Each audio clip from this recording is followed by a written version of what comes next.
Folks, one rental at a time is different because we bring you experts from across the country in many, many different industries. And yes, we do get baby Leo today. How you doing, Leo? Say hi. Hi. You say hi, Leo? Yeah. Hi. Housing. Always a lot going on. Yes, yes, yes. So we got the one and only Lance Lambert, fortune editor, and somebody I follow religiously on Twitter. You need to be doing that. And of course, his son, Leo. One of the articles you put out recently, Lance, talking about core logic, calling a housing bottom. So I want to be very clear because I'll get some hate on this. Is this a housing bottom in price, a housing bottom in transactions, all the above, none of the above? What is going on? Yeah. So CoreLogic and Zillow have now come out and said that they think that most markets have bottomed price wise. Okay. So I'm kind of inferring that to be them calling a national home price bottom. Yep. But their official statements are they think that most markets have bottomed. They both have said that. And they've also put out forecasts that both have home prices going up nationally over the next year. So for CoreLogic, it's 3.7, which is they're estimating that on the CoreLogic home price index. And Zillow's is just 1. And that's for the Zillow home value index. And 1 would kind of be a market that's probably feels a little sideways for the year. Yeah. To get to 1, what that means is you go up in the spring, and then in the weaker half of the year, you're giving up some of those gains, right? Yeah.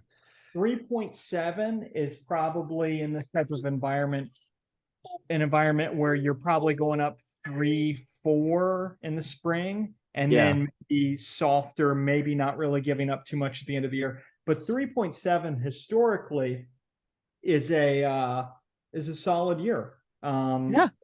Historically, I think since 1987, Shiller's averaged 4.6 per year. I I didn't saw that. update Yeah. that last like 12 or 13, 14 months. So, after 2021, 22, the end, it might be like 5 now. The average might have Okay. been pulled up, but Yeah. 4.6 is a typical year. So a 3.7 call would be a pretty normal year. And what we essentially have now on the ranges on the forecast is we've on the ones who publicly announce and that I pull together. Now, Moody's doesn't publicly announce, but Mark, he emails me their model. They're Yep. all in the range of 3.7 up to 4.2 down, Oh. which is, that's not too crazy either direction on the range. Now, what we're seeing right now. Can I ask you a quick question? Because Yeah, I think that's great, right? Kind of up 4, down 4, again, simply said. yeah. That feels to me a tighter range than it was 6 months ago, but maybe I'm wrong. Is that I think correct? you bring in everybody's probably. Well, so one of the things is some of these peak to trough estimates that were put out, some of them are like multi-years to get to it. Oh, okay. Very few actually have very big drops in 1 Inner year. year. Okay. Except this KPMG, which had a very big call for this year down, and that's actually been pulled to 8. So Okay. actually, I forgot them. If you include them in the range, but they don't update that frequently, then you would have that. Moody's has never pulled back on their estimate. Okay. So how Moody's went on their forecast is when the Fed announced that prices they were moving into an inflation fighting mode February. Mhm. Moody's came out and went to 0% drop nationally. Okay. And they were 5 to 10 in significantly overvalued markets, meaning you're more than 25% overvalued. So Austin, Sure. Boise, those would be 5 to 10. And at the time, you still had Zillow, which was, they thought we'd go up another 17, 18%. I remember. And then as it got going, Moody's by Mark called the top in May, and then soon afterwards, he moved down his national to a 5% peak to trough. Mm-hmm. And then by September, it was down to 10% peak to trough, if no recession, and significantly overvalued 15 to 20. And all of that changed if we actually had a recession, then they would all go up in his model. Okay. But the actual final number from the Moody's model is a drop of 8.8%, and it's spread over a long window. Right. And the biggest drop in there was the model has 4.2 down this year.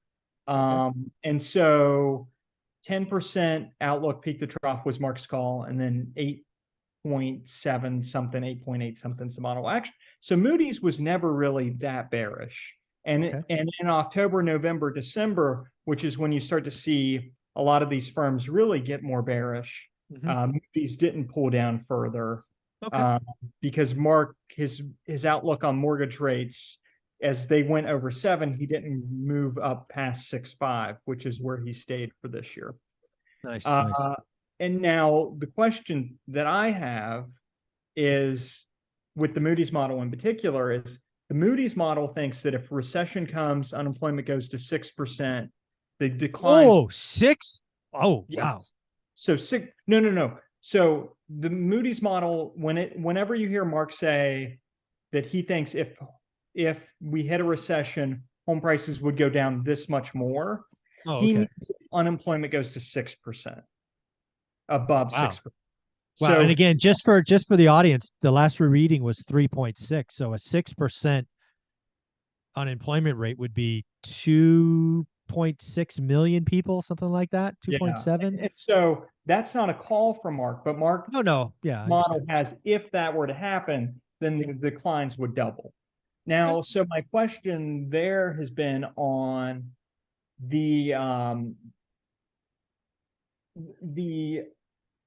how and I'm the framework, right? So if unemployment moves up like that, it's the long-term rates in the economy would move down fairly quickly. Absolutely. I mean, the Fed's forecast is 4.6 for unemployment. If they got a surprise of 20% upside, you better believe they're slashing rates. So that's where I've always, kind of questioned the framework, which is, would things actually move that much more bearish for home prices if unemployment moved up that quickly? Now I think I think maybe the 6%, maybe that is closer to the sweet spot where that's kind of abrupt, right? Maybe it's something abrupt and that kind of scares the consumer confidence. Maybe. And affordability is strained, and it wouldn't be great still if it came down to 5, but it would be closer to normal than it is now.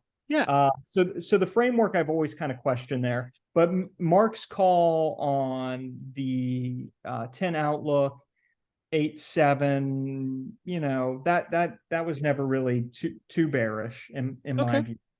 Now what's interesting to see here now is, and we had this chat, I think in December, November, where the thing that I was really looking forward to this year to see is, what did the appreciation in the spring look like, the trend on home prices, right? And this is why I want to pull up a chart here. And some online, you'll see a few people point this out, which is that in the springs of a lot of the markets like 07, 09, 10, 11, you saw appreciation, and then the market pulled back down further later in the year. I'm not talking median sales price or median list price, because those are always going to move up in the spring and always down. But I'm talking the actual indexes moved up in the spring and then down more in the fall. But when I show you this chart, what you'll see is that right now in 2023, it looks closer to normal appreciation nationally than it does the upticks in 07, 9, 11, 12, 2007, 2009, 2010, 2011. Those were very mild upticks. This one looks much more closer to normal. And so for an actual decline year, it's a little questionable because you're going to have enough appreciation here that you would actually have to have a significant drop in the second half to be able to clear it all. Yep. So this is a long-winded way of me saying that where the data is showing right now, it looks closer. And I don't, when I invoke this year, I don't mean to say that that the years after this will be like the years after the year I invoke, but it looks a lot closer to 2006 right now. Not the next year, 2007, but in terms of the appreciation. 6. Okay. What I mean by that is we're appreciating a little closer to normal trends, but there are several markets that are down markets. And so there's a very good chance that, like 2006, 2023 lifts up here and then drops the second half. And it's pretty much a flat year. Yeah, it's flat. It's a push. Yeah. For the Zillow home value index, at least. That's what it looks a lot like to me. And I think I don't know what your 40-year spreadsheet shows, but I believe that most year over year for 2006 is closer to flat. Yeah, I think so. Here, what happened is you did get a decent jump in the spring and then a decent drop in the second half, but it was essentially wiping it out. But one of the things I want to make sure people realize, again, we're talking about a housing bottom from CoreLogic and Zillow, but we also should bring up Case-Shiller, because another thing you had in your article was highlighting that CoreLogic and Zillow are responding to February actuals. And I believe I have this right. Case-Shiller won't be reporting February until like April 25th or something. Yes, that's correct. So, and February is a bit of a mixed bag. So Zillow had February up slightly unadjusted, but seasonally adjusted down. And seasonally adjusted down is a little odd for a normal February.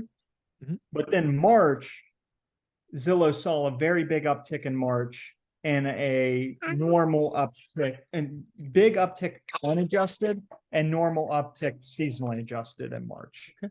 CoreLogic's up in February. I think Black Knight is either their February or March was up. Everybody of the 10 that I tracked, 9 out of 10 were down January. Yeah. But that makes sense because January is an extension of the end of the year. Yeah, exactly. January's December pendings. Exactly. Yeah. So when I show this chart, people will see when the appreciation normally happens in the year. And this will be the unadjusted data. So you can get a feel for appreciation. I consider this rhythm. There's a rhythm. It's almost like a rhythm in annual home price appreciation. And even in the down years, or down years like 2008, where every month was down. Yeah. And then you take 2021, where every year was up huge. It still follows the rhythm, right? So 2008 really pulled up and only had very mild drops in the spring. Still drops, which is that never happens. You don't drop in the spring, except 08, essentially. And then in the second half of 08, during the weak part of the rhythm, all hell broke loose. Yeah. Do you want to show? Do you want to show the chart? I think I gave you access. I will share that from now. Leo, look at the chart. Woo! Oh yeah, look at that. Yep. So this is every year since 2000, the unadjusted Zillow Home Value Index, month over month. And Zillow Home Value Index, it's not sales, but it's their calculation for home value for homes in the 35th percentile to 75th or 65th. So it's the middle. So whenever I show the Zillow Home Value Index, it's not the bottom, it's not the top, it's just the middle. I like it. Okay. And so what you'll see here is every year we start out very weak in January, right? And like I said before the Case-Shiller came out, Case-Shiller was going to be down for January. That it just December was so weak, and that's a weaker month. January was going to be down. February is the number we were really waiting to see, right? And it kind of came in low. And then the two most important months, after February that we wanted to see on this trend line was going to be March and it was going to be April. Yeah. And if March and April had been down here, even if up, I would be much more bearish personally right now. Right. Because it follows this trend. And wherever you hit March, April, you can see it here. You kind of see where the appreciation kind of goes and kind of crest, and then you're softening at the end of the year. Yep. And that was a big jump. No, it was. Yeah. So March is very strong in the Zillow Home Value Index. Some of these other ones picked it up February. Zillow Home Value got it March. Okay. I think a lot of the indexes, it's going to vary here where it they see that uptick. Now, the question is going to be April. And I think the thing to look out for at these different indexes is not like, okay, this one's high here, or looking for one specific one. It's two in a row, right? Right. Agreed. Last night's really strong in February, but then weak in March, that's a little bit of a brow raiser. Okay. If Zillow Home Value Index is strong April or March, but then weakens in April, that's a little bit of eyebrow. Okay. But if consecutive months here are strong, and I expect April to be higher than March, is my personal expectation for the Zillow Home Value Index. Mine too. This is interesting. And when you open the data up, and I have more of this going to publish on Fortune, is it's not like right now, most markets are doing this.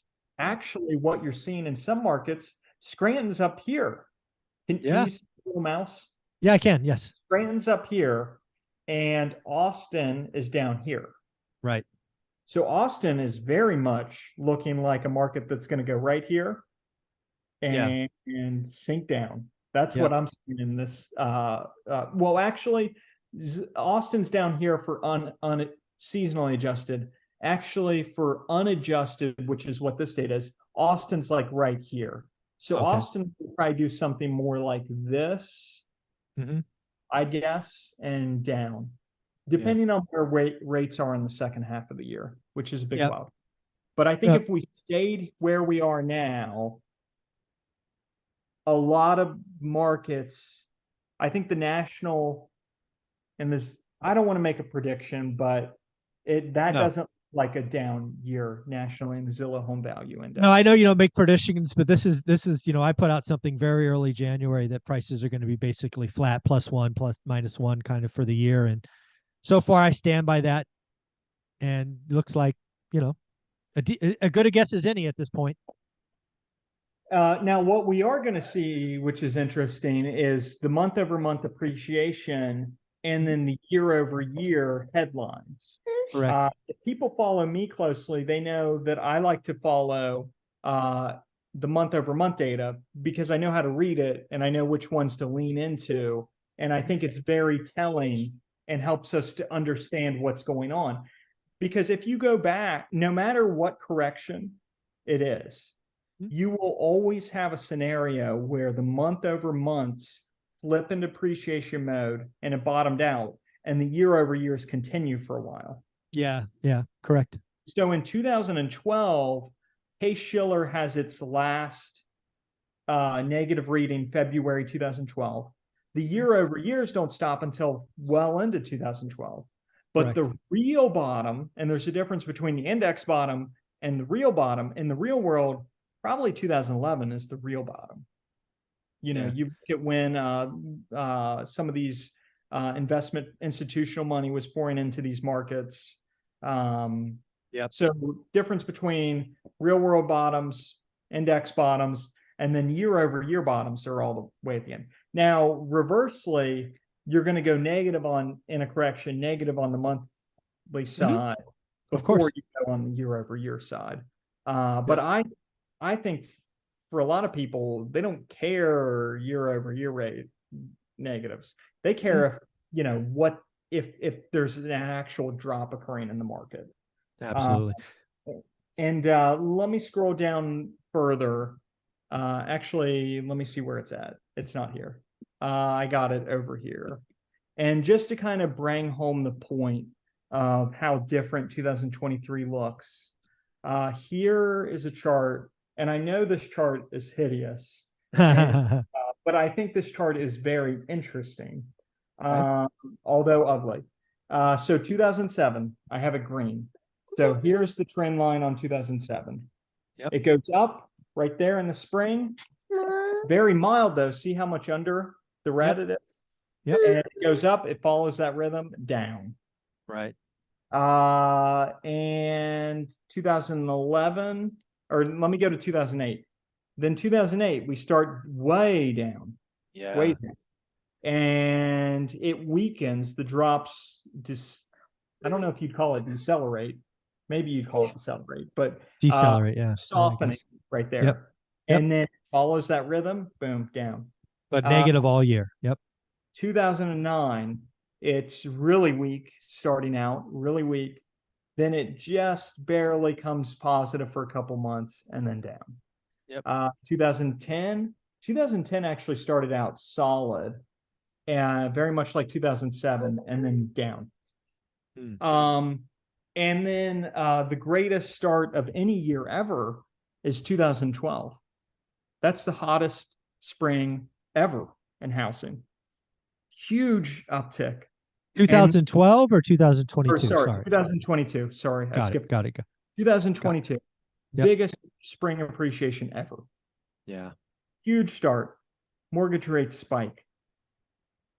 Yep. Still growing in the Zillow Home Value Index. Although I think the real world bottom is April, May, and in the indexes it's June. Okay. And then huge drop. And then you see what happened in the second half of the year. It jumped right into the trend line of the 07, 08, 09, 10, 11. Yeah. I mean, not quite the 8. The 8 is kind of a thing you can't really have an 8. But it's in that trend line. But then you fast forward over here, and unlike 2007, which was down here, see it? The green? Yeah. Popped over an 8 way down. We popped over down here. Yeah. Boom, right there. So the shift in the Zillow Home Value Index from December to January. Interesting. Stark, very stark. And then it's back into the appreciation mode. So it's almost like the Fed's mortgage rate, which we call it a mortgage rate shock. It was almost like they shocked it right back into rhythm. Now it'll be interesting to see if it stays in its normal appreciating cycle. It gets up here and then does this, or does it kind of get up here and follow the 06? I don't have it highlighted, but 06 ends down here. Okay. I forget where 06 diverts off. 06 kind of starts like this and then goes down. Okay. But you can see that the start of the year is nothing like the down years of 07, 08, 9, 10, 11. It's just not set up. It's the setup's not currently there, but yeah, I understand. The supply side is really tightened up here. And you're into, what is this? What week of April is this? Is this the second week? Second full week. Yep. May have bottomed inventory. We may not have bottomed inventory. You know what? Let's talk about that in video number 2. I think inventory is a great conversation. We can also rope in inflation into topic number 2. But before we do, Lance, how can people follow you, get a hold of this, and of course, read what you put out on Fortune? Yeah, you can find me at News Lambert is my Twitter handle. That's where I spend a lot of my time. Or you can Google my stories, Lance Lambert Fortune. Awesome. Thank you so much.